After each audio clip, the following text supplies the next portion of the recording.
Bien, Ignacio Zuparo, gracias por estar con nosotros, bienvenido y gracias por aceptar la propuesta. Gracias a ti, Hugo, por convocarme y por darme este espacio para conversar acá con la gente. Muy bien. Bueno, yo les pregunto, la JUTEP, ¿qué significa? Si yo nombro JUTEP, ¿qué significa para vos la JUTEP? Y como primera percepción, yo siento que es un organismo del Estado. Y bueno, no sé si tiene la independencia como para valorar temas éticos, la verdad. Y cuando en realidad cuando hace este tipo de resoluciones que mandó acá la Intendencia, bueno, uno tiene que saber si actuó igual, porque de eso se trata la conducta humana coherente, ¿no? Si actuó igual en otros casos y viene en esa línea, bueno, es respetable. Si así no lo hizo y existen otros casos en donde hubo alguna incompatibilidad que debió ser alertada y no lo hizo, bueno, evidentemente la duda es por qué no lo hizo en ese entonces. Entonces, bueno, ahí está un poco, yo como ciudadano, me pongo en duda de por qué hoy sí, ayer no, pasado capaz que tampoco. Entonces, bueno, hay que tener una coherencia a la hora de trabajar en estas cosas. Es un organismo que depende de la Presidencia de la República y que sus integrantes son nombrados por el presidente de turno. Tú decís que eso le quita valor, le quita imparcialidad. Imparcialidad. Y sí, le quita imparcialidad porque cuando uno no se politiza, evidentemente ya cualquier resolución que toma en ese sentido de ética, bueno, puede estar siempre sesgado por una parcialidad, ¿verdad? Por una convicción política o una defensa, dice usted. Sí. Mauricio Figueroa, ¿qué opina? Sí, a ver, yo lo que digo está perfectamente, que se hable de la JUTEP, porque en definitiva fue la que dictó la resolución. Ahora, me parece que hablar solamente de la JUTEP, el tema está quedando rengo. A ver, ¿y por qué está quedando rengo el tema? Y el tema está quedando rengo porque acá tenemos que ir más allá de la JUTEP. Tenemos que ver qué dice la ley, que es la que creó el Código de Ética en la Función Pública. Porque la JUTEP no es que dicta resoluciones porque a su total arbitrio, que podrá interpretar la ley de una manera, de otra, que podemos llegar a la conclusión de que la interpretación sea la correcta o la incorrecta. Bueno, esa es otra historia. Pero tenemos que analizar la JUTEP, a su vez, en el marco jurídico en que funciona la JUTEP. Porque la JUTEP dicta una resolución, pero la dicta sobre la base de un ordenamiento jurídico que es el Código de Ética en la Función Pública, que es la ley 19.000, no me acuerdo el número. La buscamos. Sigue hablando. Que es la que regula todo el tema de lo que significaría las cuestiones que van en contra de la ética de la función pública.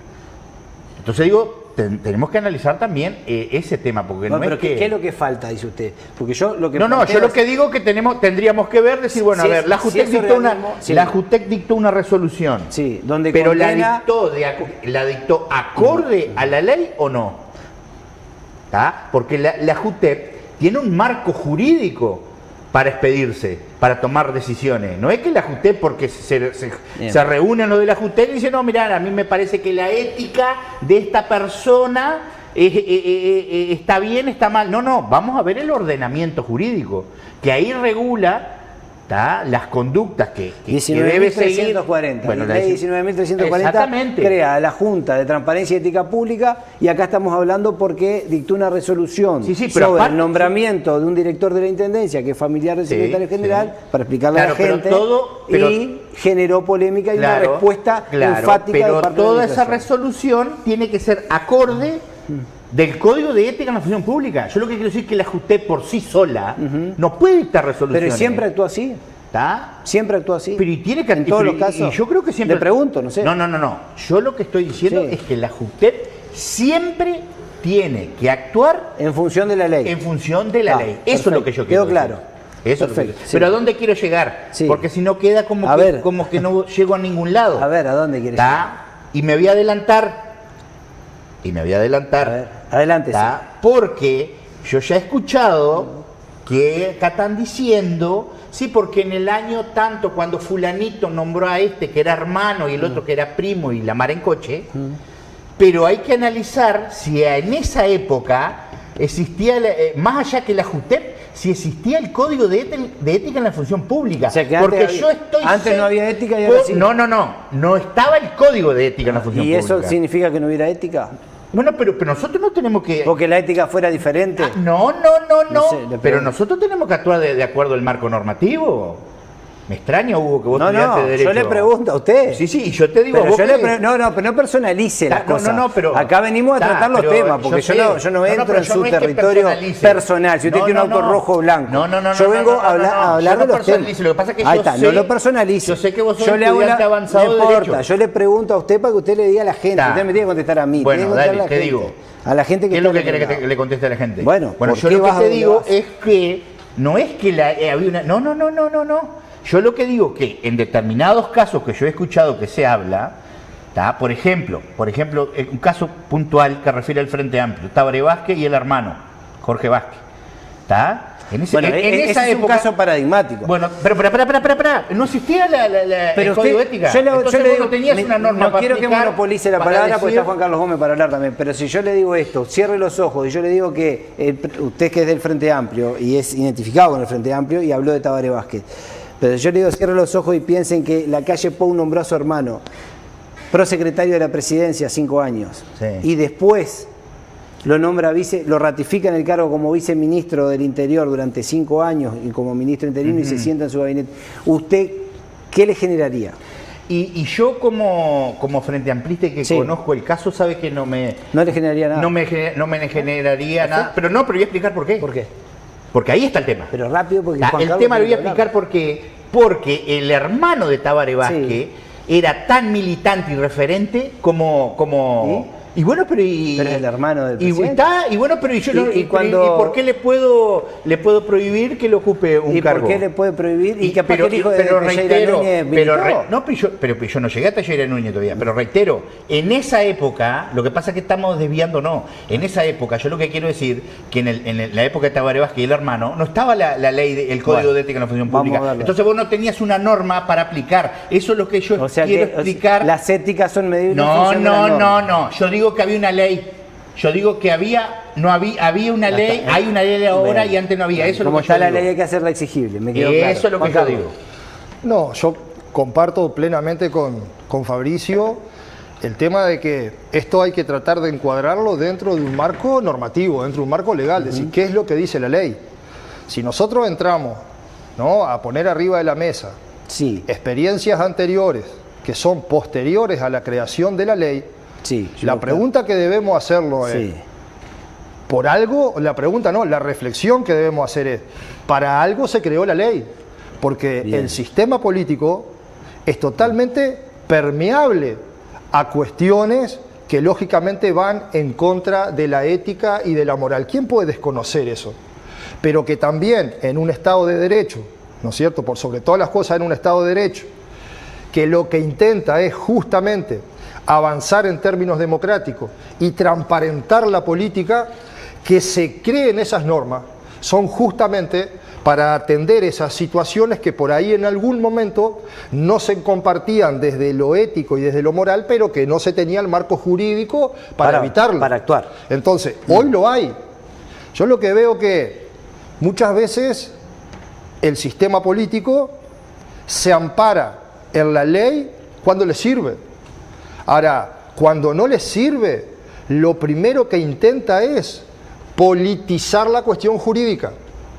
Y yo acá no voy a dar una opinión a ciencia cierta, porque tendría que sentarme a analizar realmente la normativa vigente que consideró la JUTEP para determinar lo que determinó. Ahora, tampoco tengo por qué ponerlo en duda. ¿Por qué?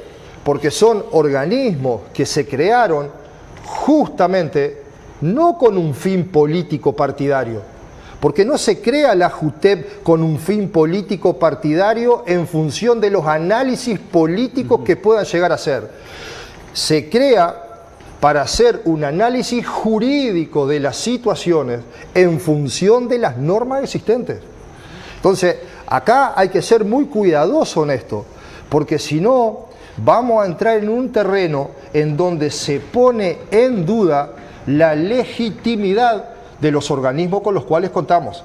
Muchas veces pasa con la justicia, cuando se intentan politizar los fallos de los fiscales o de los jueces, y que muchas veces se cuestiona porque entendemos que nosotros debemos de defender nuestro sistema jurídico y no politizar las decisiones que se toman.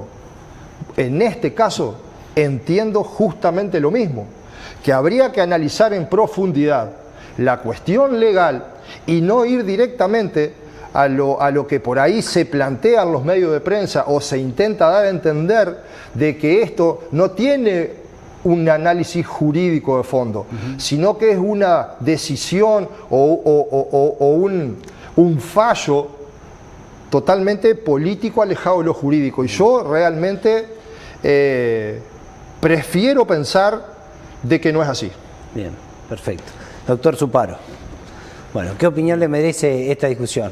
Con respecto al tema puntual y con respecto al otro, porque la ley 19340 que mencionaba el doctor Figueroa se promulgó en el año 2015, cuando comienza el segundo gobierno de Tabaré Vázquez, y el ejemplo que usted ponía entra porque era el hermano del presidente de la República. Usted trajo el ejemplo a colación, yo simplemente se lo digo, capaz que no entra el de Fonticiella padre e hijo, pero sí y está en la ley. Pero ¿usted qué le parece? No, yo en concreto sobre este punto, sí. Yo no vi la resolución de la JUTEP, no la analicé, por lo cual estoy hablando con desconocimiento. Lo que sí es que yo soy un crítico del Estado, ¿no? La ética ¿qué ética? ¿Quién es el que determina y separa la paja del trigo de que esto es ético y no es ético? ¿Quiénes son los integrantes de la JUTEP, que son personas de carne y hueso, y se ponen en un pedestal para decir lo que es ético y lo que no es ético? ¿Lo hacen en base a algo objetivo o lo hacen en base a algo subjetivo? ¿Verdad? Entonces, el Estado, que no importa que se cree la ley o no, la ley no crea ni descrea la ética. La ética está en la naturaleza de los hombres, ¿verdad? Sin leyes positivas hay una ley moral ética. Entonces yo no preciso la JUTEP para saber lo que es ético o no. Si hay algo que no es ético y merece un cuestionamiento, se va a la justicia o se hace un proceso administrativo y se resuelve. Ahora, fácil, puntualmente. Ahora, en estos 10 años, si la JUTEP hizo su trabajo y así como este caso también se refirió a otros, perfecto, estará haciendo bien su trabajo. Lo que yo digo es que ponerse en el pedestal de la ética un colectivo que es el Estado, un organismo que es para mí profundamente antiético, es una contradicción en términos. ¿Por qué es un organismo antiético? Y porque nosotros vemos toda la falencia que tiene el Estado y las personas que lo integran. Vemos innumerables infinidades de ejemplos en donde puede estar muy cuestionada la ética en muchos casos, y bueno, y ahí que la JUTEP esté en todos lados viendo qué es ético en los, no sé, 150.000 funcionarios que existen y las resoluciones que toman, es un trabajo titánico y muy difícil, ¿verdad? Entonces, y también juzgar parcialmente qué es ético y qué no, es injusto. Entonces, a mí me parece complicado el rol que tienen, y me parece que a veces entran en muchas contradicciones, porque bueno, es difícil valorar la ética de otros. ¿Los nombramientos tendrían que ser independientes de los partidos políticos? Porque en el caso de la Junta de Transparencia y Ética Pública, el directorio integrado por personas propuestas. Seguro, son dependientes del poder político de turno. Tendrían que ser independientes del poder político, exacto, personas de la sociedad. Y claro, si queremos, de alguna manera, si queremos tener un sesgo de credibilidad, tiene que estar, no puede ser dependiente, a ver, por ejemplo, de Presidencia de la República, porque ahí ya tiene sesgos parcializados. ¿Cómo mide a la Presidencia de la República? Exacto. O sea, yo pregunto, si la JUTEP, los integrantes de la JUTEP ven algo antiético de sus jefes, ¿lo van a denunciar? ¿Se van a poner en esa situación? Difícil, ¿no? Muy difícil. Entonces ahí, cuando uno da estos ejemplos, que son muy, muy sencillos, uno dice realmente que el rol que cumplen está muy difícil de cumplir, muy parcializado, y la verdad que la población, los ciudadanos, vemos que, bueno, puede ser una ética para unos, valorar la ética y determinadas conductas diferentes para otros, y ahí ya hay un piso de injusticia. Y en este caso puntual donde Albizu dice, tiene la mesa solo para usted hoy porque el doctor Báez no apareció, pero y ya voy con los compañeros de este lado. En este caso puntual donde Albizu dice que es un ataque político, esta resolución puntual, pero yo yo no voy a defender a Albizu, yo lo que digo, yo no digo que defienda, yo lo que digo es que qué opinión hasta filosófica puede tener. Es criterioso, sí, es criterioso, y si estuviera Lima del otro lado, sí, y dice esto, es criterioso que uno piense que estos organismos tienen un sesgo de parcialidad y que como ahora el gobierno cambió y yo no soy del gobierno, ahora dicta una resolución, pero no lo hicieron antes. Entonces se perfora la ética ahí y se perfora la función de quienes integran la JUTEP, ¿verdad? Entonces, bueno, es lógico que uno pueda tener ese pensamiento. Yo lo tengo y ni siquiera sabía que Albizu había dicho eso. La realidad es que es difícil que un organismo político hable de ética y determine qué es ético y qué no. ¿Por ser político? ¿Por ser político? Sí, por integrar un colectivo que es profundamente antiético. Bien.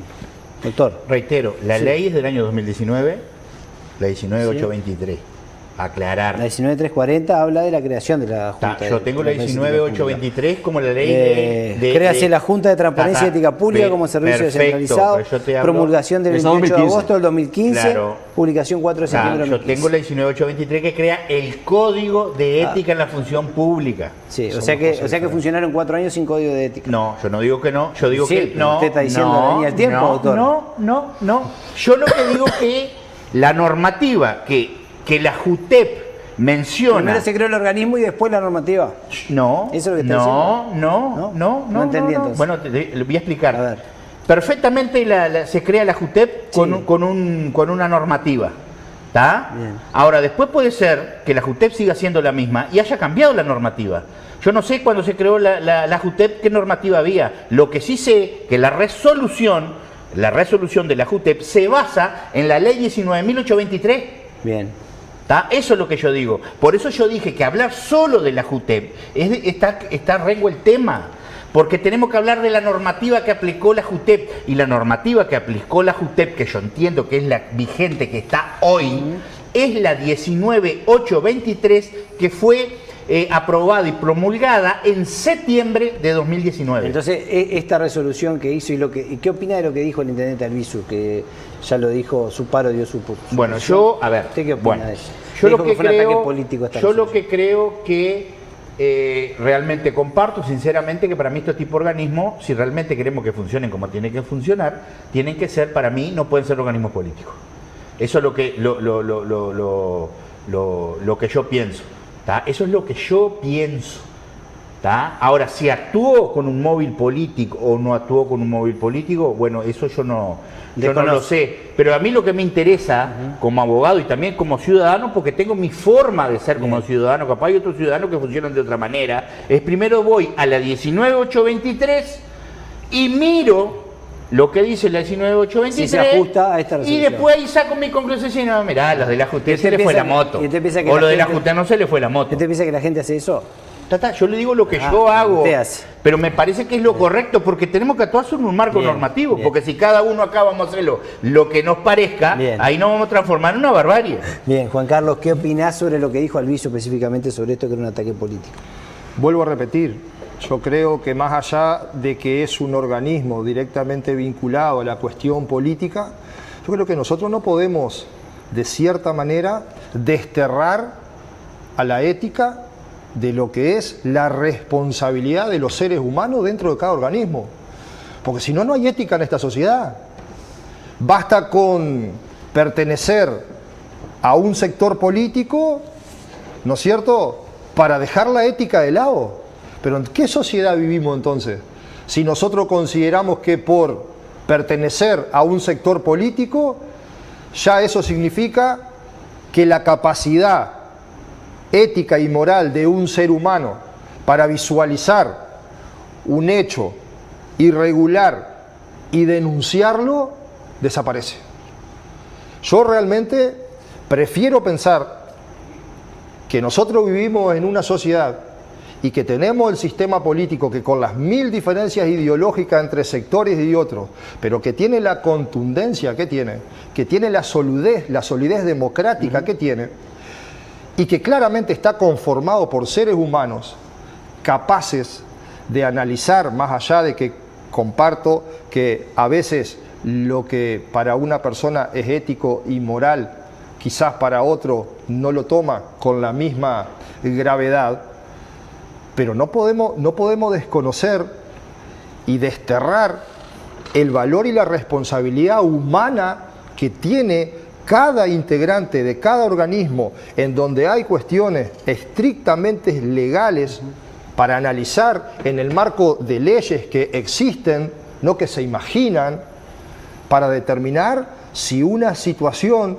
en el marco de esa ley y de esa normativa se ajusta o no se ajusta.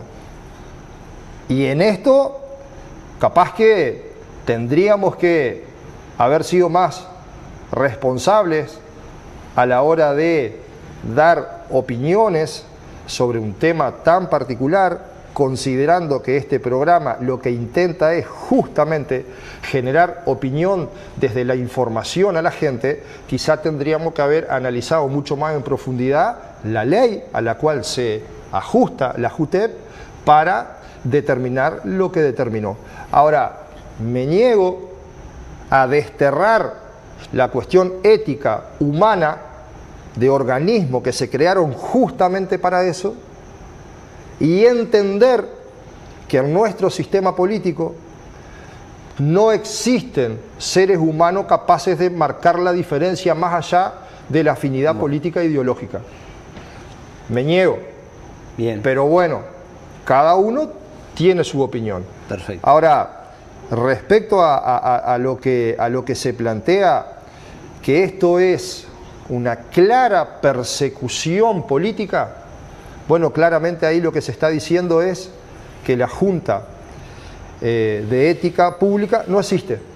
Lo que menos tiene es ética, porque si recurre a la persecución es porque se está alejando de las normas y por lo tanto está dejando su cometido principal, que es valorar las cuestiones éticas. Bien, muy bien.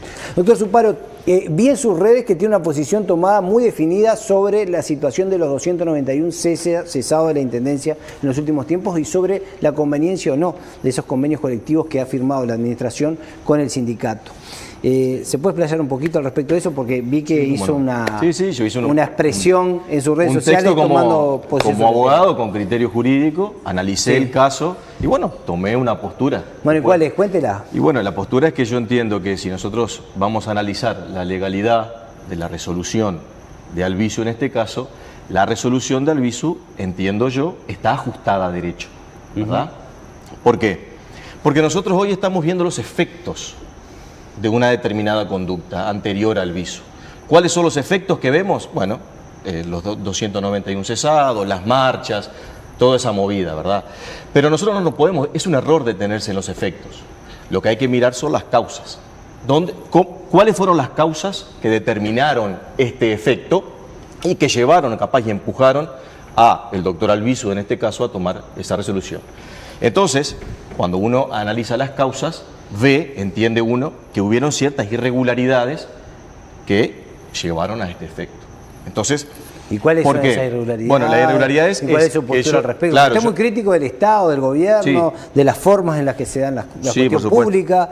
Por supuesto que entonces, sí. Yo entiendo que hay un exceso de Estado, por supuesto. Exceso de Estado en el exceso de Estado y poca sociedad civil. Y nosotros tenemos que tener mucha sociedad civil. El Estado abarca mucho más de lo que tendría que abarcar. El Estado, la verdad que sí. Tiene más peso por eso. Exacto. Bueno, pero bueno, en concreto de esto, ¿por qué el convenio es inconstitucional e ilegal? Primero, porque viola varias normas de la Constitución. ¿Cuáles? El artículo 229, que dice que por un periodo de 12 meses anterior a la elección no se pueden generar cargos, ni transformar, ni nada por el estilo, ¿verdad? Fue el mismo argumento que utilizó Lima y el doctor Libardi cuando defendieron los ceses de Lima. y yo lo compartí en ese momento. Los 241, 241 creo que eran. Uno de los argumentos que se puso en ese momento la defensa de la comuna fue que se vulneró, la resolución de Coutinho vulneró el artículo 229 por una cuestión objetiva. En la resolución creó cargos que no debería crear. El convenio hace lo mismo. Entonces, vulnera eso, el mismo criterio, el mismo análisis que antes. No se cambia una coma. Después, vulnera el artículo 61 y 62 de la Constitución. ¿Qué dicen ellos? El artículo dice, de la Constitución, le manda a los gobiernos departamentales a que las condiciones de trabajo, de ingreso, egreso, etcétera, se enmarquen dentro del estatuto del funcionario público departamental, que eso es el decreto departamental con fuerza de ley. Ese decreto, ¿qué es lo que dice? Que los funcionarios municipales pueden entrar por dos vías, por concurso y por sorteo. Si estas personas del convenio no cumplen esa formalidad, no existe convenio colectivo que tangencialmente se convierta en una especie de órgano colegislativo o que cogobierna y entre ADEOMS y la Intendencia, ¿verdad?, hagan ingresar gente por fuera del marco estatutario que tiene el derecho administrativo y la administración pública, ¿verdad? No se rigen por el sindicalismo, se rigen por un estatuto administrativo público normativo. ¿Y los gobiernos departamentales también, que son entes autónomos? También, por supuesto. Se rigen por la Constitución. ¿Sí? Y además vulnera el 273 de la Constitución, ¿por qué? Porque el 273 habla de que los presupuestos todos son aprobados por la Junta Departamental y entonces, si ingresa una cantidad importante de funcionarios, evidentemente se perfora, se perjudica el presupuesto quinquenal hacia adelante con funcionarios que de repente están cobrando, empiezan a cobrar, siguen cobrando sueldos porque pasan de ser designados directos a estabilidad permanente, presupuestados, y evidentemente genera un desequilibrio en el presupuesto. Luego, eso es a nivel constitucional lo que yo puedo advertir, las normas que vulnera, y el convenio nunca puede estar por arriba de la Constitución. Yo sé que hoy en día a los convenios colectivos le damos una especie de divinidad y parece que es algo sagrado, pero no lo es, porque los convenios colectivos son hechos por personas de carne y hueso falibles y que se equivocan también. Cuando desarrollan y estampan sus condiciones y obligaciones pueden equivocarse. Pero están hechos en base a una ley, ¿no?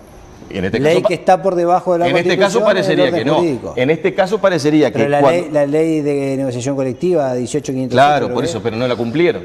Entonces, ¿cuál es el problema? ¿Por qué es ilegal también? Entre otras cosas, porque vulnera la ley 16.127, que dice lo mismo que la Constitución en cuanto a que en el periodo electoral previo de 12 meses no se puede contratar nuevos cargos ni nada de eso. Y además, que esto me parece que es importante, que se habla mucho de la ley de negociación colectiva, pero si uno analiza la ley de negociación colectiva, la ley de negociación colectiva le dice al marco de negociación no quién debe ingresar, dice cómo se debe trabajar, pero no quién debe ingresar. Entonces establece determinadas competencias para la negociación, que son, por ejemplo, seguridad, capacitación, armar la estructura o el organigrama de la intendencia. Como se negocian los convenios colectivos en el sector privado, que la empresa o el sindicato no le puede decir a la empresa tenés que contratar a 20 y a este que lo tenés, como es, zafral, ponerlo permanente. Se discuten otras cosas, se discute las condiciones laborales. Entonces, ¿qué pasó? Este convenio colectivo para mí se excedió en los roles, le dio una fuerza a la negociación colectiva que no tiene y por vía oblicua y tangencial, de alguna manera vulneró el objeto de la ley. ¿Verdad? Vamos a seguir ahora con eso. A ver, Juan Carlos Gómez ya se está afilando los dientes. ¿Viste? Pero el doctor Figueroa también. Vamos con Juan Carlos. No, primero, lo único que te pido, ¿viste con la atención que lo escuchaste? Sí, sí. La misma atención te pido. Totalmente. Lo que pasa es que quería... Y sin intervenciones. Lo que pasa es que quería que él desarrollara el tema. ¿Está bien? Que él desarrollara el tema, porque es el tema que vamos a discutir en base a lo que decía. Yo tu postura sobre el tema, más que la conozco porque estás todos los lunes. Tengo respuestas muy concretas al doctor Zuparo, con todo el respeto que se merece. Adelante. Porque lógicamente debe tener mucho más credenciales que yo para opinar sobre la cuestión jurídica. Pero algunas apreciaciones o aclaraciones. Primero que nada, hablando del artículo 229 de la Constitución, En ningún momento el artículo 229 de la Constitución menciona a los gobiernos departamentales. En ningún momento. El artículo 229 de la Constitución dice claramente: el poder legislativo, las juntas departamentales, que no son gobiernos departamentales, juntas departamentales, los entes autónomos y servicios descentralizados. En ningún momento habla de los gobiernos departamentales. Eso por un lado. Segundo, cuando se habla de crear cargos presupuestales, yo lo escuché a usted decir eso, de que se crearon cargos presupuestales. Ahí hay un error de definición conceptual y jurídica totalmente equivocado. En la Intendencia hay 3 figuras de funcionarios: el contratado a término, el efectivo y el presupuestado. En este convenio colectivo no se crea ningún cargo presupuestal, porque en este convenio colectivo lo que se le da es efectividad a trabajadores, que no se crean los cargos, ya estaban creados los cargos, porque eran funcionarios que ya venían trabajando en la Intendencia de Salta. No es que se crearon los cargos a partir del convenio, se contratan a esas personas. Hay una cuestión no menor también. Cuando se habla del rol de la Junta Departamental, y que, lo dijo usted recién, que cuando se trata de la efectividad de números importantes de trabajadores debería de pasar por la Junta Departamental. No, es un error esa apreciación que usted hace. Debería de pasar por la Junta Departamental si se modifica el presupuesto. ¿Y sabe qué es lo que modifica el presupuesto? La creación de vacantes presupuestales. Es decir, si esos trabajadores pasaran de su condición de contratados efectivos a presupuestados, claramente ahí se tendría que pasar por la Junta Departamental, porque para que esos trabajadores pudieran presupuestarse, no efectivizarse, se tendrían que crear las vacantes presupuestales. Y para crear vacantes presupuestales se tiene que modificar el presupuesto. Y para modificar el presupuesto se necesita la aprobación de la Junta Departamental. Pero no es el caso de la efectividad de estos trabajadores. Es más, hablando de derechos adquiridos, ¿cuántos cientos y cientos y cientos de trabajadores que históricamente ingresaron a la Intendencia por la vía de la designación directa? Inclusive algunos de ellos hoy son cargos de particular confianza del gobierno, funcionarios municipales que ingresaron por la vía de la designación directa y que luego quedaron efectivos. Y luego de la efectividad recién vino su presupuestación. ¿Y saben cómo vino la presupuestación de esos trabajadores? En el marco de convenios colectivos que sí pasaron por la Junta Departamental, porque a diferencia de la efectividad de los trabajadores, se necesitaba la aprobación de las vacantes. Otra cuestión no menor, cuando se habla de la ley de negociación colectiva, ¿no? Y se intenta de cierta manera ponerla en tela de juicio en relación bajarle el perfil en relación a lo que establece la Constitución. Está claro que la Constitución está por encima de todo, pero el derecho al trabajo también está amparado por la Constitución de la República y no habla de trabajadores de primera ni trabajadores de segunda. Los trabajadores municipales son trabajadores que en el marco de la Ley de Negociación Colectiva, en donde en su artículo 4 establece claramente cuáles son sus competencias, las condiciones de trabajo, claramente que hacen referencia a la estabilidad laboral. Nadie puede negar, doctor, que un trabajador con contrato a término no tiene las mismas condiciones de trabajo que un trabajador efectivo. Y también quiero aclarar que no sé de dónde saca usted que en el ámbito privado la efectividad de los trabajadores no es materia de negociación colectiva, cuando en todas las empresas vos tenés trabajadores contratados a término y tenés trabajadores que después de cierto tiempo y en función lógicamente de la evaluación pasan en muchísimos casos a ser trabajadores efectivos dentro de las empresas. ¿En el marco de qué? En el marco de la ley de negociación colectiva y muchas veces a través de los consejos de salarios. Entonces, no se puede decir tan libre de cuerpo que la estabilidad laboral de los trabajadores no es materia de negociación colectiva. Acá lo que hubo claramente, y yo le haría una pregunta a usted, bueno, y acá porque sí estaría entramos, bueno que usted me lo responda desde el punto de vista jurídico. En este país, ¿cuál es el único organismo competente que tiene la jerarquía para determinar la inconstitucionalidad de algo? Bien, Ignacio.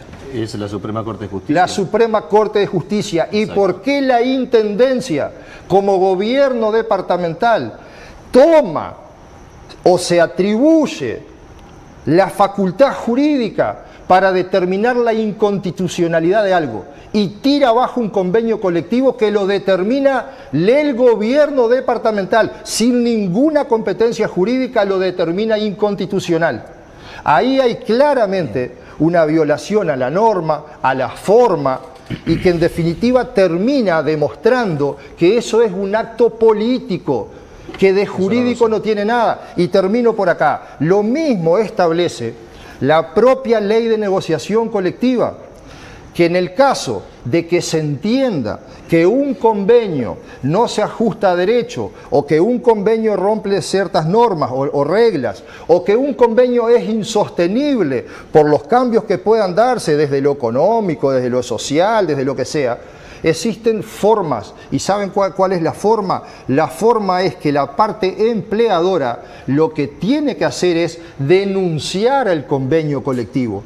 Y en el marco de la negociación colectiva, determinar nuevas reglas. El gobierno departamental en ningún momento denunció el convenio colectivo, lo declaró inconstitucional sin ninguna jerarquía jurídica y pasando por encima de todas las normas y formas establecidas, lo consideró ilegal y tomó una decisión totalmente arbitraria en contra de los trabajadores. Bien, ahora yo les voy a pedir a todos que sean más sucintos. Bueno, tú expusiste el tema, le di los minutos un poco más a Pablo Gómez también, pero quiero que haya más intercambio. Yo no sé los pasos que va a dar la Intendencia, sí, pero evidentemente podría denunciar este convenio porque ellos recién... ¿Pero estás de acuerdo con lo que plantea Juan Carlos? No, el tema es que, por ejemplo, lo curioso de esto es que los argumentos que yo estoy dando ahora son exactamente los mismos que estableció la Comuna cuando cesaron en el 2015 241 trabajadores.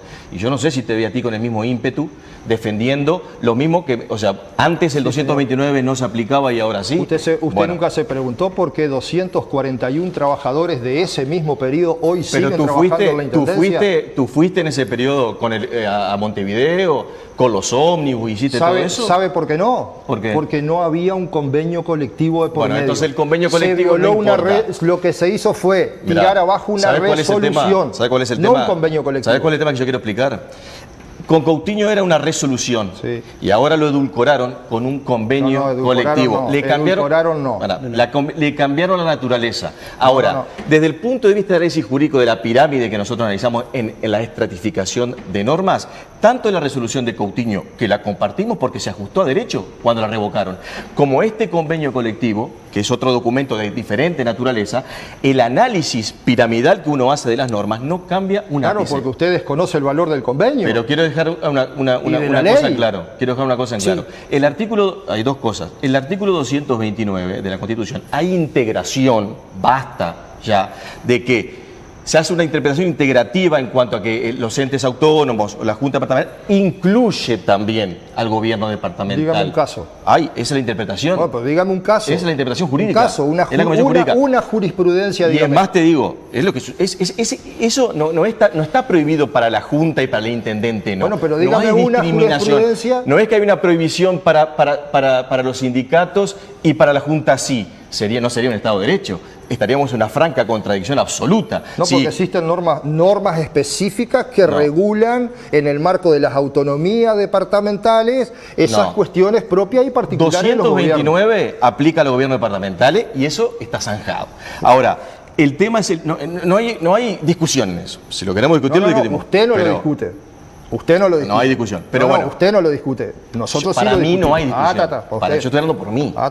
Para mí no hay discusión. Ahora, ¿cuál era el otro punto? Es que tú tienes que saber que, por ejemplo, el Tribunal Contencioso Administrativo ya tiene sentencias en donde valora este tipo de actuaciones y ha determinado, ahora no la traje, pero te la puedo pasar, ha determinado en varias sentencias que cuando los convenios colectivos se exceden en sus roles, como yo entiendo en este caso, los convenios, lo que sucede es que están viciados de nulidad absoluta. Yo leí toda, mira, te digo así, me tomé el trabajo de leer las jurisprudencias vinculadas a este tema. ¿Saben cuántos convenios? La que te estoy diciendo no la leí. ¿Saben cuántos convenios se tiraron abajo por una resolución de lo contencioso administrativo dentro de la órbita municipal? Uno. ¿Pero cuántos ejemplos hay igualito a esto? Uno, en Maldonado. ¿Cuántos ejemplos hay igualito a esto? ¿Y saben por qué se tiró abajo el convenio? No es que se tiró. En definitiva, se consideró de que el convenio no se ajustaba a derecho porque violaba los derechos adquiridos de otros trabajadores. En este caso, y está la jurisprudencia, un caso, y fue en la Intendencia de Maldonado, un convenio colectivo entre Adeón Maldonado y el gobierno y la Intendencia de Maldonado. Un solo caso que el Tribunal de lo Contencioso Administrativo resolvió desestimar. Uno, y era porque se violaba la carrera funcional de otros trabajadores en el marco de un proceso de ascenso. En este caso, de ninguna manera, pero déjame terminar esta cuestión nomás, de ninguna manera se puede determinar o comparar jurisprudencialmente la situación de este convenio con lo que pasó en Maldonado. ¿Por qué? Porque en este convenio no se viola el derecho adquirido de ningún otro trabajador, porque estos trabajadores ingresaron a la Intendencia en el grado mínimo del escalafón y quedaron efectivos en el grado mínimo del escalafón. Entonces es incomparable una situación con la otra. Acá no estamos dentro de las intendencias. Acá no estamos, yo estoy hablando de un tema jurídico abstracto y genérico. Yo no personifico los derechos adquiridos de algún trabajador. Es que lo tenés que personificar porque la ley de negociación colectiva dentro de la rama de los municipios. Yo lo que te puedo decir son dos cosas. Que hable Fabricio Figueroa. El 229 aplica a los gobiernos departamentales, primero. Y segundo, en el TCA hay sentencia que te la puedo dar de que cuando se excede la función de la negociación colectiva y le dan competencias que no tiene, como yo entiendo en este caso, el convenio no se aplica. Entonces, cuando dentro de la rama municipal en derecho, cuando tú tenés un documento que en el análisis que tú entendés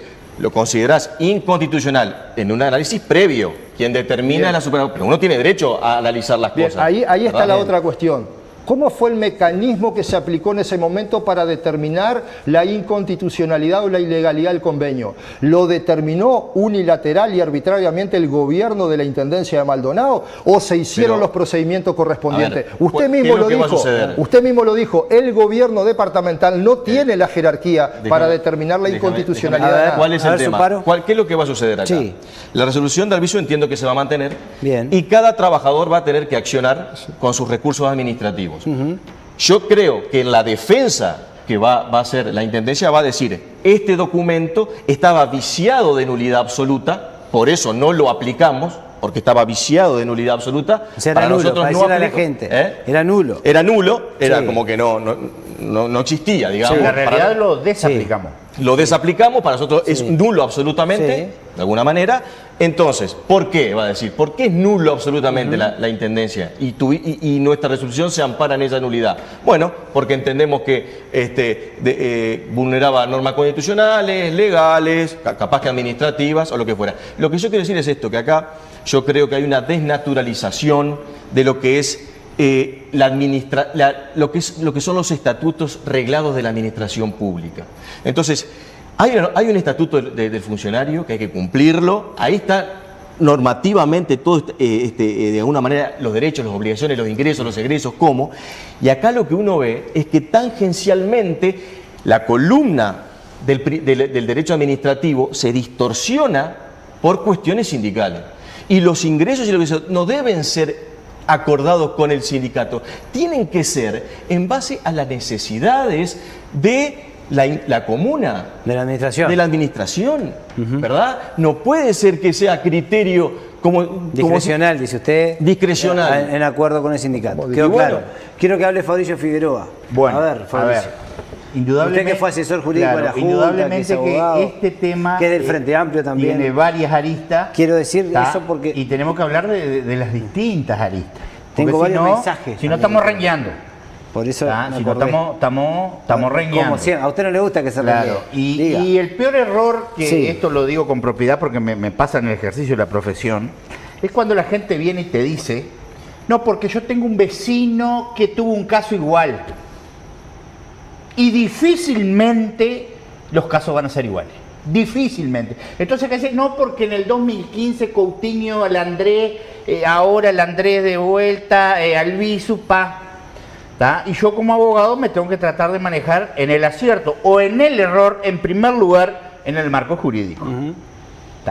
Indudablemente que lo que dice el colega tiene razón. O sea, está la pirámide de Kelsen, que establece el orden de la jerarquía de las normativas. Dígale a la gente que es la pirámide de Kelsen. La pirámide de Kelsen es una... Es un dibujo de lo que... La no, es lo que, es lo que creó Kelsen diciendo de que hay una pirámide de normas que en este caso jerarquiza las normas, está la Constitución, la ley, y ahí vamos bajando. Sí.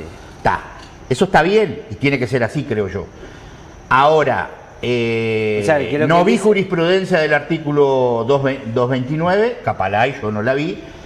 Yo, en mi humilde opinión, como abogado, no comparto esa interpretación, porque yo entiendo que el constituyente, cuando quiso decir el intendente, dijo el intendente. Cuando el constituyente quiso decir la Junta Departamental, dijo la Junta Departamental. Cuando el constituyente quiso decir gobierno departamental, que incluye tanto a Junta como a Intendencia, lo dijo. Y el artículo 229 refiere a Junta Departamental. Pero dice también Parlamento y Junta Departamental. Sí. No dice Poder Ejecutivo ni Ejecutivo Departamental. No lo menciona. Usted dice que el constituyente dijo a la Junta que no crea cargos nuevos. Pero la Junta, ¿para quién crea cargos? ¿Para los dos órganos? ¿Pero crea para los dos o no? Claro, claro. Y no creó la Junta. Capaz que es por eso... Sí, pero ahí está, pero la Junta no creó nada. La Junta no creó absolutamente nada. El constituyente puso eso. En el año preelectoral, la Junta no creó absolutamente nada de cargo, de cosas. Y porque ahí está bien la aclaración que dijo él. Una cosa es el contratado permanente y otra cosa es el presupuestado. Yo quisiera saber, en las 18 intendencias restantes del país, si los intendentes o las intendencias no contratan gente en el año preelectoral. Quisiera saber. Bueno, eso por ahí. Otro tema. Acá... yo lo que entiendo que Aramí tuvo un actuar de mala fe, o lo que fue la intendencia, encabezada por Albizu, porque Albizu perfectamente, o la intendencia de Salto, podía ir ante la Suprema Corte de Justicia a plantear la inconstitucionalidad del convenio colectivo, y acá quiero hacer un punto. Parate para explicar una cosa, porque si no queda como que estoy hablando un bolazo jurídicamente. La Suprema Corte de Justicia es el único organismo en el Uruguay que resuelve la inconstitucionalidad. Sí. ¿Pero inconstitucionalidad de qué? De las leyes nacionales o los decretos departamentales con fuerza de ley. O sea, no se podría ir a la Suprema Corte de Justicia a plantear si un convenio colectivo es inconstitucional o no, porque no tiene competencia la Suprema Corte de Justicia. Pero, en este caso particular, está el artículo 38 del presupuesto de la Intendencia de Salto, aprobado por unanimidad por la Junta Departamental, que dice que los convenios, reconoce a los convenios colectivos como fuente de derecho. Bueno, entonces podría haber ido a la Suprema, porque vos la inconstitucionalidad de la ley la podés hacer de dos formas. O por excepción, cuando estás en un juicio y se te quiere aplicar una ley, si no, hombre, esta ley no, o por acción, o por vía de acción. O sea, Albizu, cuando vos te presentás ante Albizu podía haber ido, eso por ahí. Entonces el convenio colectivo tiene fuerza, a mi entender, de decreto. Tiene fuerza de decreto y pasa a integrar el conjunto de normas estatutaria de los funcionarios de la Intendencia de Salto. No, pero porque el artículo, más allá, no, doctor, porque el artículo, no estamos en un juicio. El artículo 62 de la Constitución, lo que pasa es que acá vos tenés que tocar los temas jurídicos y no marchar la vez. Expándalo para que el artículo 62 de la Constitución no te da definiciones. Él te habla del estatuto del funcionario. Ahora, en la definición de estatuto del funcionario es un conjunto de normas y ahí entra ¿Usted está de acuerdo con que el intendente tendría que venir ante la Corte para declarar este convenio? Y me parece que usted está de acuerdo con que lo que dice su paro de que a la ley de negociación colectiva se le da una fuerza legal que no tiene? No.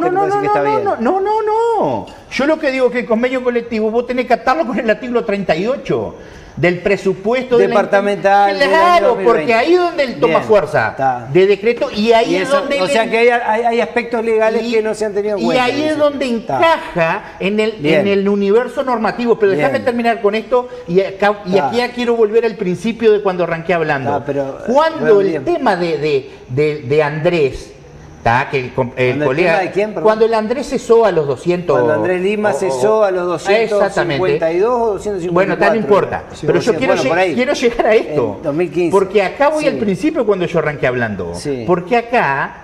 porque en el 2015... Sí, pero acá lo que no tenemos que olvidar fue cómo fue el proceso de cese en el 2015. ¿Y por qué fue el cese? En el 2015 fue, ¿no? Sí. Porque no olvidemos el lío que se armó cuando se votó la interpretación del artículo 18 del estatuto. ¿Qué significa? Bueno, pero lo voy a explicar. Sí. Porque hasta ese momento Andrés Lima, porque era el que estaba, pero podría ser Juan, Pedro, Luis, María, no podía cesar a medio funcionario.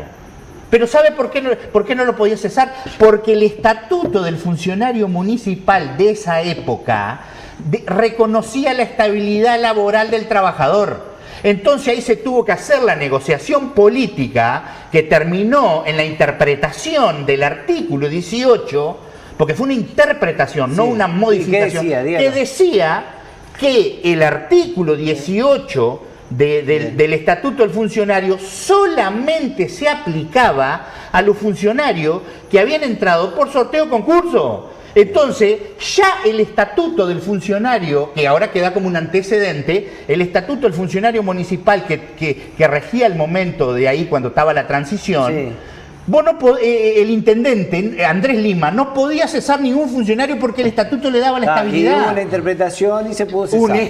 Pero para un poquito, una interpretación que no fue cualquiera, ¿no? Bien. La hizo el que la tenía que hacer, que fue la Junta Departamental de Salto. Bien. Bueno, acá hay críticas de todo tipo y comentarios también. Lo que dice alguno que los que estaban en la Junta eran todos frente amplistas, por eso fue que se votó ese cese. El gremio, ¿por qué cambiaron la metodología del 2015 y no hicieron convenio colectivo? ¿Por qué no ampararon a los 250 que habían ingresado aquella vez? Bueno, acá hay gente que, como siempre, me pegan porque dice que ustedes me manejan el programa y no me dejan hablar mucho. Bueno, es parte del asunto. Yo estoy acá para moderar, no para emitir opiniones ni hacer entrevistas. Trato de hacer lo que puedo porque los tres son leones que pelean fuerte.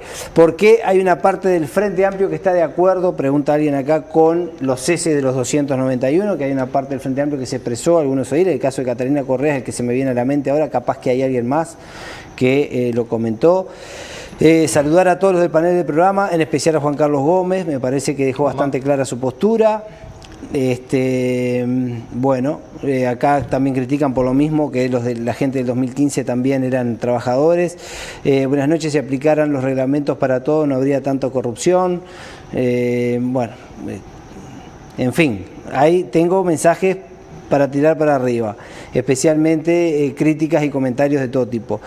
Doctor, seguimos con el tema. Usted planteaba que estaba bien realizado el procedimiento y que no era necesario la justicia, que el intendente dio su postura y que con eso bastaba. No hace acuerdo con el doctor Figueroa ni con lo que dice el presidente de ADEOM o Juan Carlos Gómez, compañero panelista. Para mí jurídicamente es incontrastable que el convenio está viciado, por lo que dije, y que en este caso la resolución de Albizu, del actual intendente, se ajusta a derecho, a mi criterio.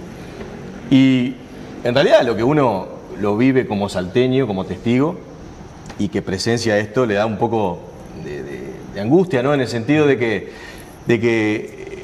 no hemos aprendido nada, ¿no? Con el tiempo, ¿no? Ni aprendimos en el 2015, ni aprendemos ahora, porque es como una especie de modus operandi. Esta política que, bueno, en el trajín de que se va un gobierno existe riesgo, incorpora gente, no sé, en el caso fue incorrectamente porque no le quise lo cesaron, ahora vuelve a pasar lo mismo. Y bueno, y la gente de rehén ahí, porque nadie quiere, yo no estoy en contra de, yo estoy a favor del Estado de Derecho, y el Estado de Derecho nos cuida a todos. Es decir, ¿qué pasa? Si Albizu tiene razón, nosotros nos evitamos de pagar 291 sueldos que eran mal habidos, ¿verdad? Y entonces esos sueldos que no se pagan van para el bolsillo, o sea, no impactan en nuestro bolsillo de todos los 120.000 salteños, que es lo que hay que cuidar, que es el Estado de Derecho, y también de repente los buenos funcionarios de la Intendencia que ven con desazón e indignidad estas cosas, se indignan de estas cosas porque ven que de repente entra gente por política cuando ellos hace años que están, entran en cargos de repente más altos que ellos, se le corta la carrera administrativa. Entonces yo no estoy en contra de nadie, yo hago un análisis jurídico de un Estado de Derecho que si se protege, y es correcto esta decisión, nos protegió a todos los salteños y protegió también a los miles de funcionarios municipales que no hay que olvidarse. ¿Usted cree que estos funcionarios pueden hacerle juicio a la Intendencia y la administración, o sea, el erario público va a desembolsar? Yo ya lo dije, yo creo que, lógicamente, bueno, acá tengo un colega que tiene otro criterio, y así puede haber más que tengan otro criterio diferente al mío,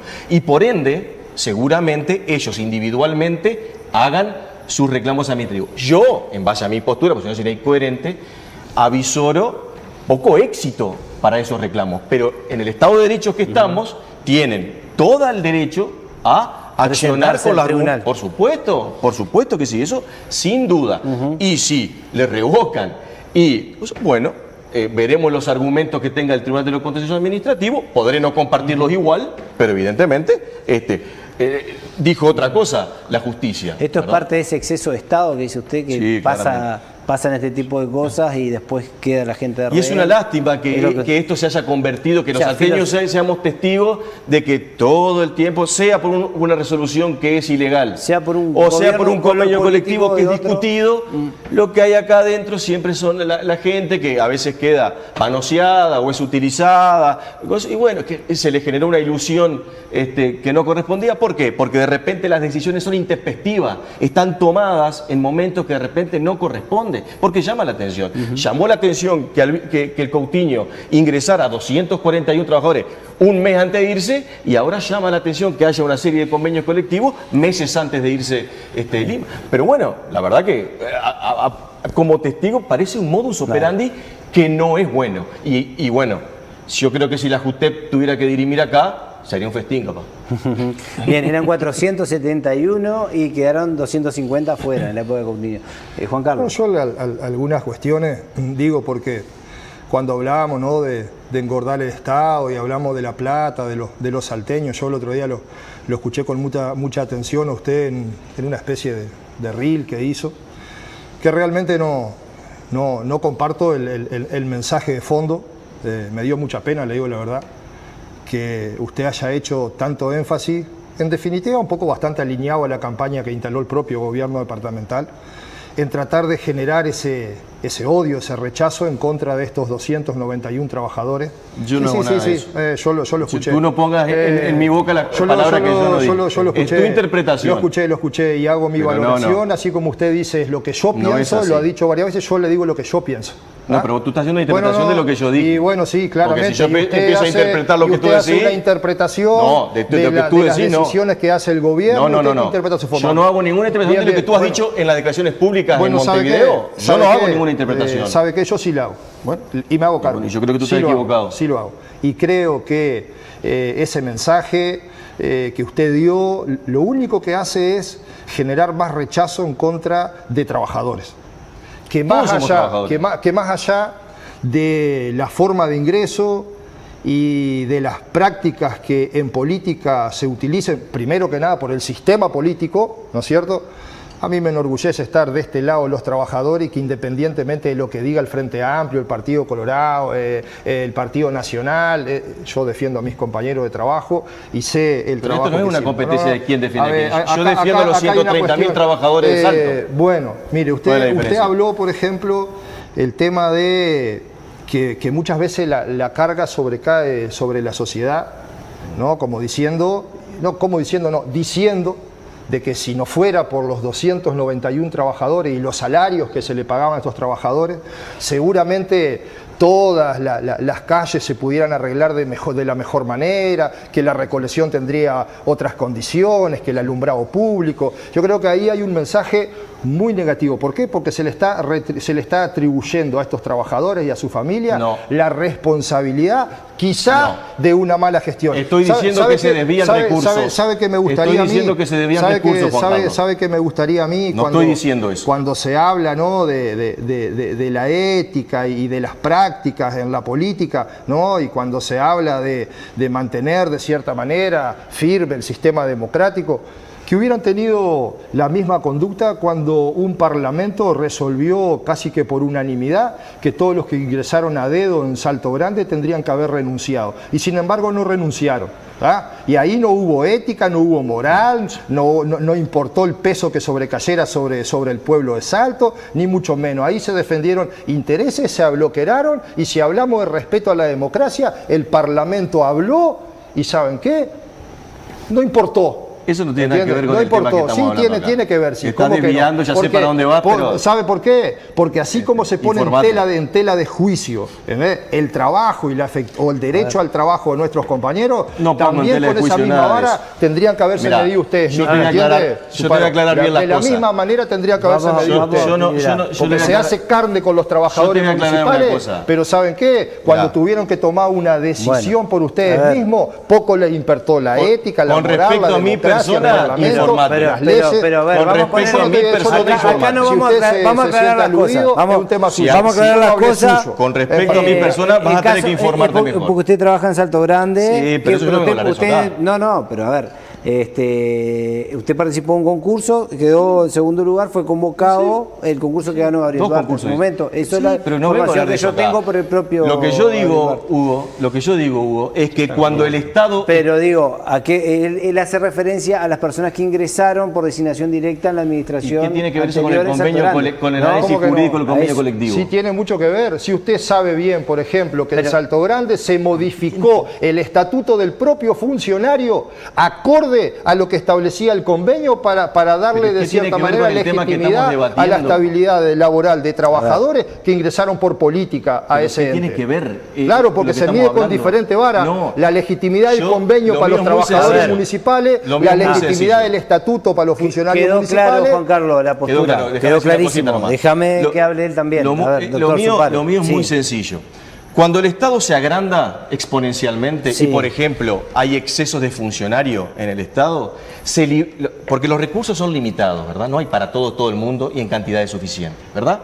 No está la plata ahí y brota de los manantiales, de un maná. No.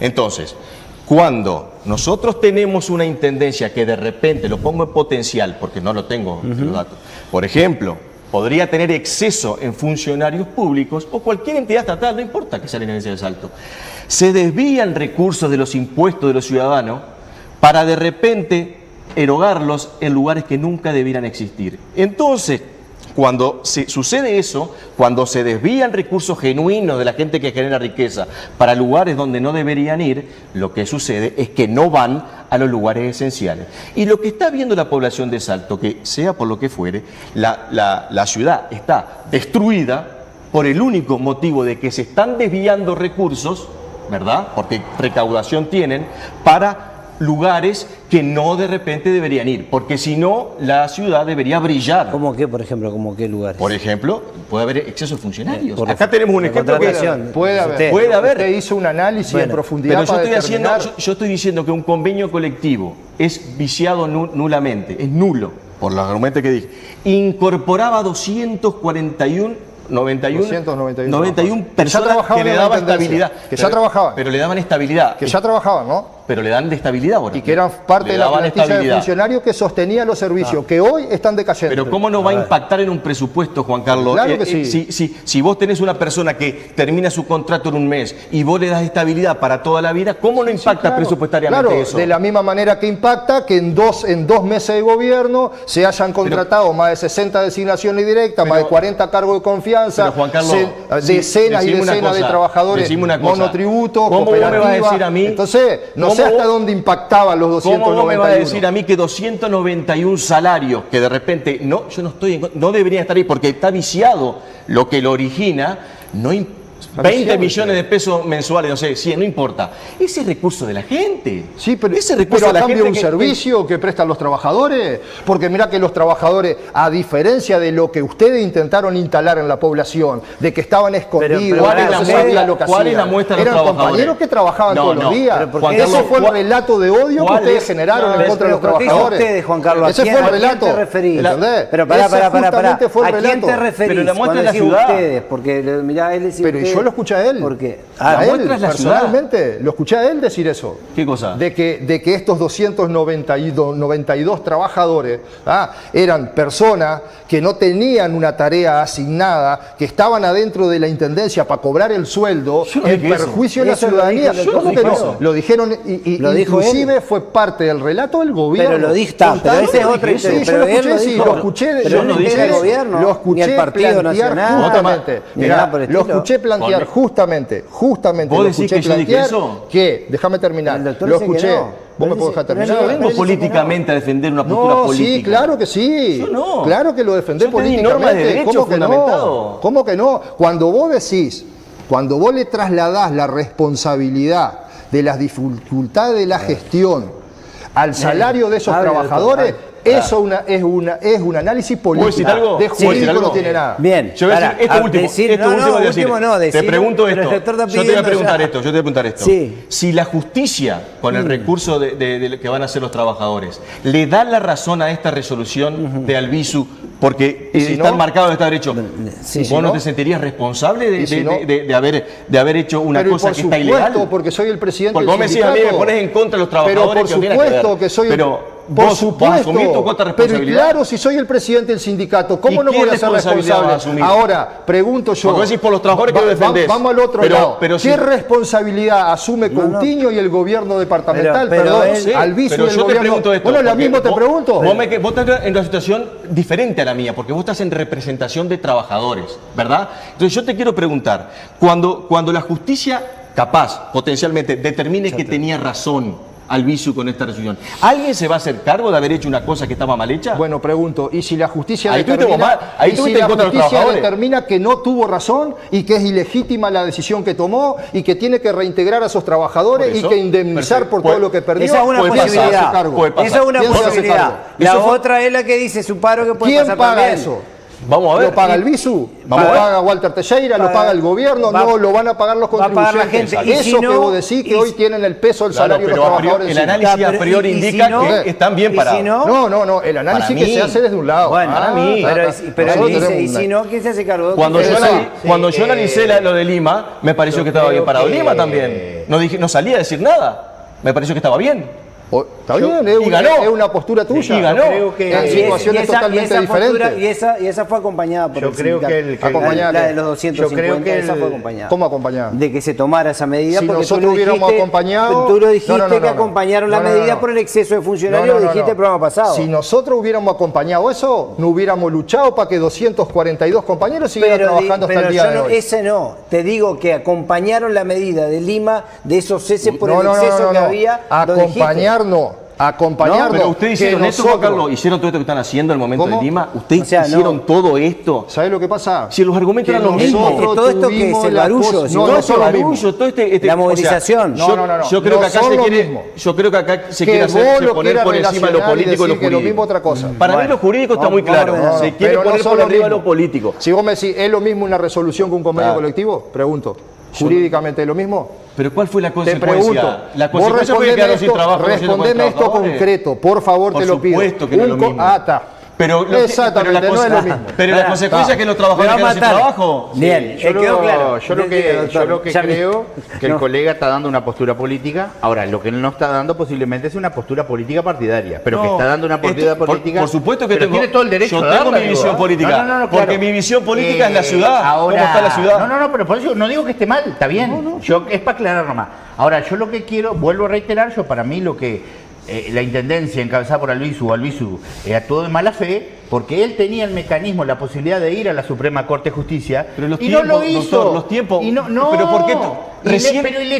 Le tiró el fardo a la parte trabajadora. ¿Y vos decís que no puede ir? ¿Vos decís que no podría ir? Pero yo para mí, en mi opinión... Pregunto, no sé. Yo para mí, mi opinión, para mí... Pero no podría tener una acción judicial. Yo para mí él tendría que haber ido... Él tendría que haber ido a la Suprema Corte de Justicia, decir, mira, es inconstitucional este convenio por el artículo 38, sí, bueno, ahí cesaba a los 292 y todos quietitos para la casa, y la embolsa.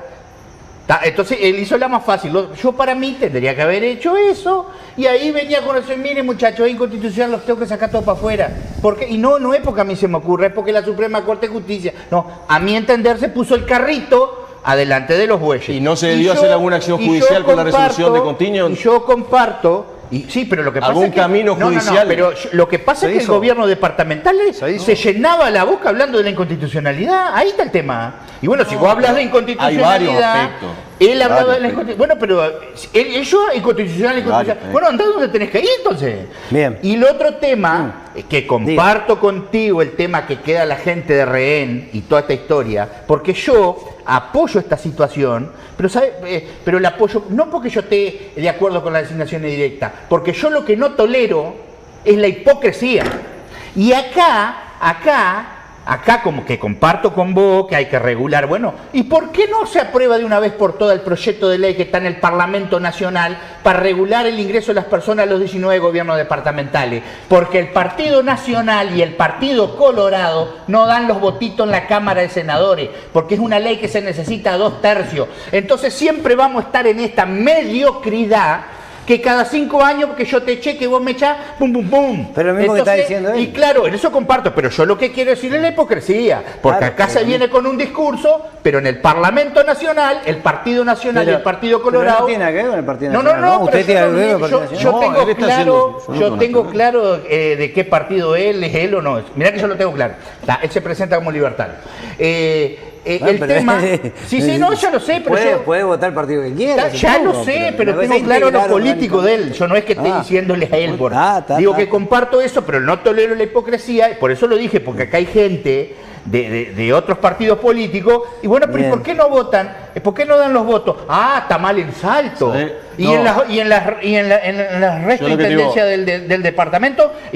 Y eso que vos decís tenés razón de la cantidad de funcionarios. Ahora, hay que analizar los números, ¿no? Porque si vos vas al Congreso Nacional de Intendente, vos ahí tenés que Salto, porque la cantidad de funcionarios hay que midarla con la cantidad de pobladores del departamento. Salto está en el lugar 13, porque acá hay varios que critican, y Salto yo quisiera ver del lugar 12 al primero a ver cómo les va al barrio que... Bueno, Fabricio, estamos ya en el final del programa. Hoy los dejé hablar sin interrupciones prácticamente, porque quería que debatieran, sobre todo Juan Carlos con Ignacio, porque tienen posturas muy encontradas. Fabricio, perdoná que te saqué un poco de tiempo a vos para poder hablar. A la gente...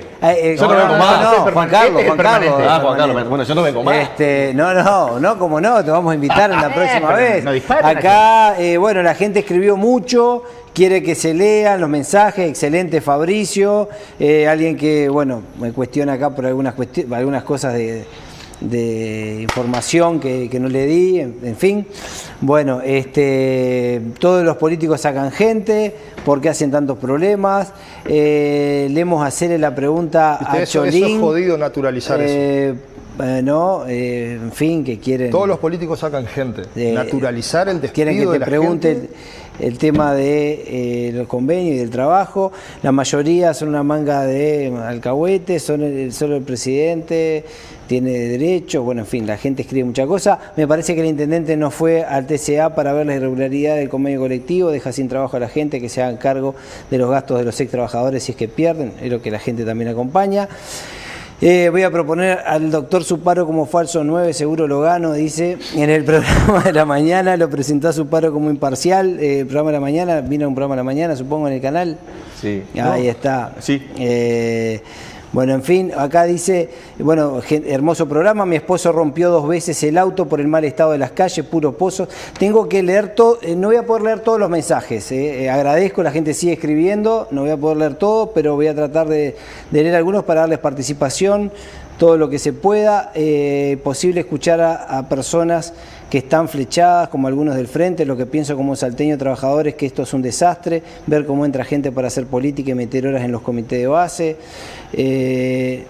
Bueno, en fin, hay comentarios de todo tipo. Qué crack es Juan Carlos Gómez, excelente Cholini Fabricio, muy bien el doctor Zuparo por las cosas que dice, en fin, está repartido el cuadro, está repartido hoy, bastante repartido los mensajes. Yo quiero agradecerles a ustedes sobre todo la paciencia, y si no le di, déjenme decir esto, porque la gente criticó que no tuvimos demasiada intervención para moderar las intervenciones. Yo lo que quería era que se dijeran lo que se tenían que decir, porque muchas veces en las redes hay posiciones muy antagónicas, muy conocidas, como la del doctor Zuparo, con la que tiene seguramente Juan Carlos Gómez, que es lo que se dio acá, y bueno, Fabricio Figueroa, que es un invitado de lujo que tenemos hoy, al que le vamos a dar la palabra ahora, pero ya para que diga lo que piensa y se despide. Sí, yo lo que quiero decir, que después que leíste muchos mensajes de eso, que acá algunos, los salteños tenemos que hacernos las autocríticas, sí. Porque hay mucha gente que dice, sí, porque los políticos son corruptos, pero cuando tienen un político conocido, che, negro, vos mirá, ¿y cómo hacemos vos? Porque mirá que una deuda ahí. Ah, resulta que vos criticabas la corrupción. Pero ahora como tenés un conocido... Pero ese también. Ese también. Entonces, vamos, porque si no vamos a seguir haciendo lo que perfectamente creo que hacemos los uruguayos, es mentirnos entre nosotros. Claro. Y así nos va como nos va. Bueno, despídase. Muchísimas gracias a la audiencia y disculpe algún... No, es la segunda vez que viene, lo esperamos una tercera, ¿no? Antes del fin de año, que nos acompañe. ¿Esa es la vencida? No, que no sea la vencida, Juan Carlos. No, yo creo que es importante el debate, porque las cuestiones de fondo no son menores. Yo puedo no compartir con Zuparo, pero entiendo porque también en el fondo se lee una cuestión ideológica, que es el rol que nosotros le damos a los trabajadores en la sociedad y en las relaciones de trabajo. Y yo lo escucho a Zuparo y está bien, Zuparo tiene su forma de pensar, es decir, el patrón manda, el gobierno manda, el trabajador obedece. Y nosotros entendemos que no es tan así, que no es lo mismo gobernar con autoridad que gobernar con autoritarismo. Y para eso nuestro país ha creado herramientas que lógicamente reivindican el rol de los trabajadores a través, por ejemplo, de la ley de negociación colectiva, y que la ley de negociación colectiva permite poner en discusión cuestiones, inclusive dentro de los gobiernos departamentales, que antes no les hacía. Ahora, que siempre haya sido de una forma o de una manera, no significa que tenga que seguir siendo así. Y voy a poner un ejemplo. Antes era normal y natural que un peón de estancia trabajara de sol a sol 12, 13 horas por día. Ahora hay una ley que establece la jornada de 8 horas, bien, a la cual gran parte del sistema político se opuso, pero por suerte se terminó aprobando.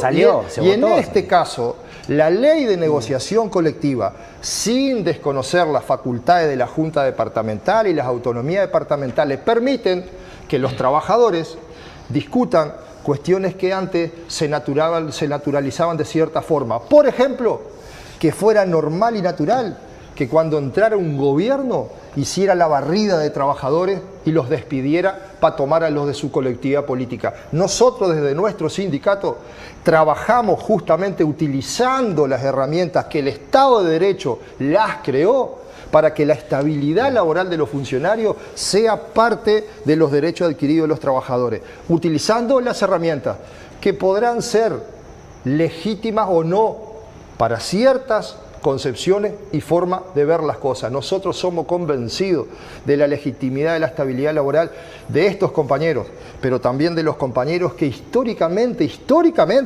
ingresaron en años anteriores, en periodos anteriores, y hoy son compañeros municipales con estabilidad laboral, con su presupuestación, con sus categorías, con su carrera funcional y también ingresaron por designación directa. Bien, salude que nos vamos. No, un saludo enorme a toda la audiencia y lógicamente a mi familia que siempre está mirando y acompañando.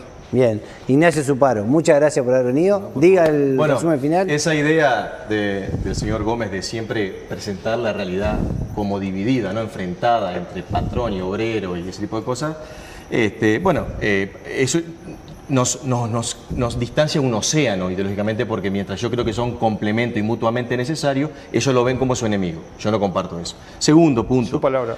Segundo punto.